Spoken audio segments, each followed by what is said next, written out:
viewers, my name is Pastor Yvonne Chipindu. As we are still continuing with It's Not Over Yet, we are referring to a Christian or a believer who is still waiting for God to deliver him, or who has faced many persecutions for so many years, but is still waiting for God to come and deliver him. Remember, God in the scriptures, he said, behold, I'm going to do a new thing. And also remember, he even said in 1 Corinthians that my grace is sufficient for you, and it works most effectively in weaknesses. So whatever you are going through, just hold on.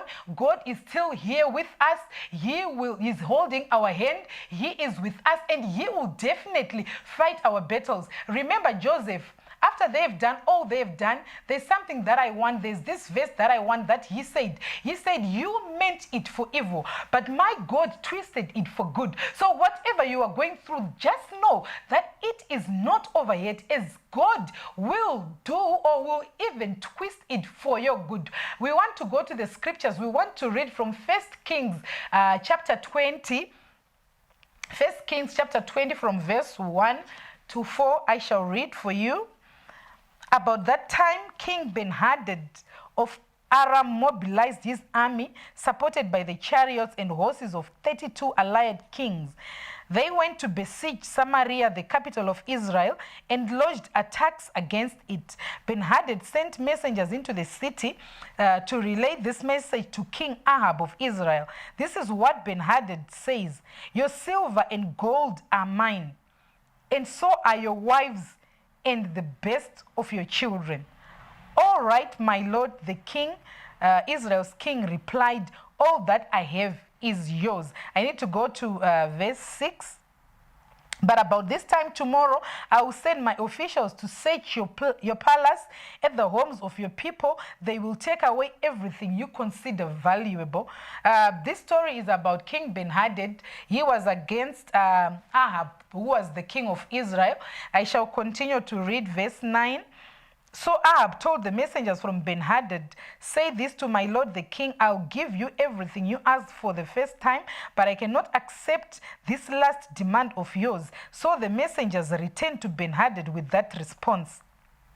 Verse 11, the king of Israel sent back this answer: a warrior putting on his sword for the battle should not boast like a warrior who has already won. This is Ahab. He is telling Ben-Hadad that don't act like you've already won the war, yet you're still not into it. I need to read verse 13. Then a certain prophet came to see the king Ahab of Israel and told him, this is what the Lord says, do you see all these enemy forces? Today I will hand them all over to you. Then you will know that I am the Lord. So this story is telling us about the Israelites. Ben-Hadad wanted to fight the Israelites. Actually, he wanted to take everything that was from the Israelites, including the children, including the wives, their silver and their gold. But now there comes a man of God, and he is telling Ahab, and he said, God said he will deliver your adversaries into your hands. I need to continue to read verse 21. However, the king of Israel destroyed the other horses and chariots and slaughtered the Arameans. Verse 22. Afterward, the prophet said to King Ahab, get ready for another attack. Begin making plans now, for the king Aram will come back next spring. So the Israelites fought with Ben-Hadad's army, and when they fought, Ahab won the war. But now then, you know, even as a child of God, that when even you pray, God answers you. You know the devil is still there. He will definitely come back for you for a second attack. So this is now that we read from verse 22 when it said that be prepared, for the enemy is coming back to you again. So I need to read verse 23. What then happened when the enemy came back? Verse 23, after their defeat, Ben-Hadad's officers said to him, the Israelites' gods are the gods of the hills. That is why they won. Look at that. They didn't know our God. They just said something that they didn't have the proof of.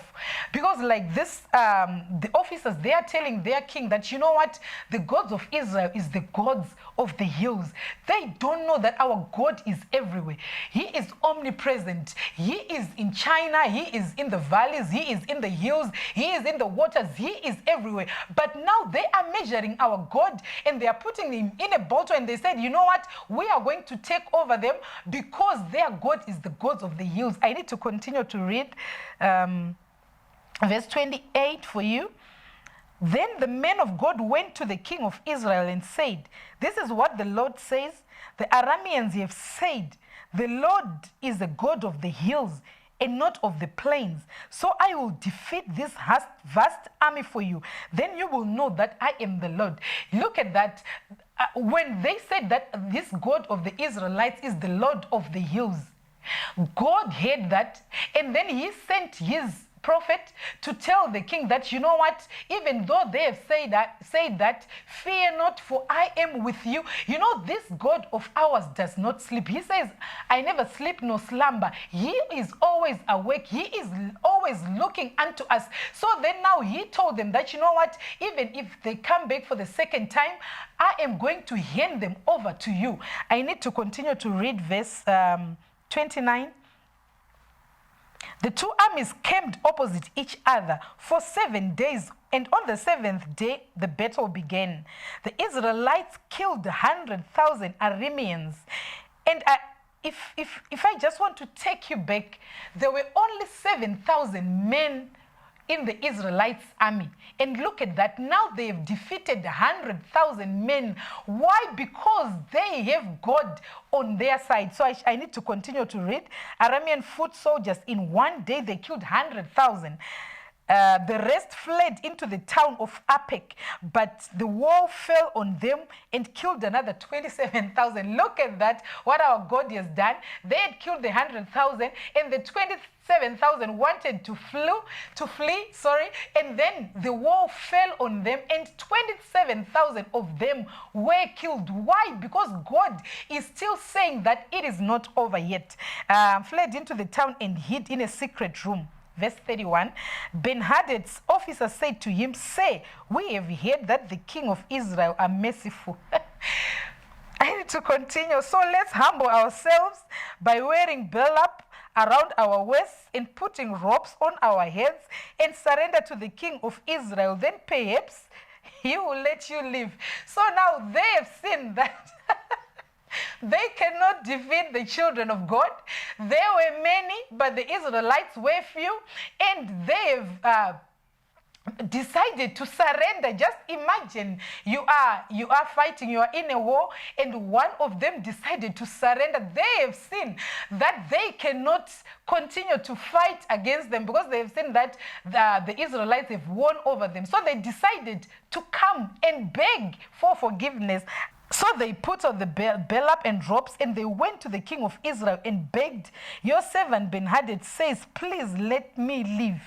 Oh my God, this is how our God fights for us. So like we have read, like we have learned from this whole story, that the enemy will definitely come even twice to you, trying to fight you. But what you need to know, even if you think that he has finished you, he will never do that. Why? Because God is still saying that I have you, and he is still saying that it is not over yet. So child of God, Nyangwe Musina Mabasa, just know that it is not over yet, because this Jesus of ours is still there, and he is still saying something, as he has said that, behold, I will do a new thing in your life. And if you've enjoyed this message, don't hesitate to like, subscribe, and share. Until we meet again tomorrow, as we are still continuing, it is not over yet. Stay blessed.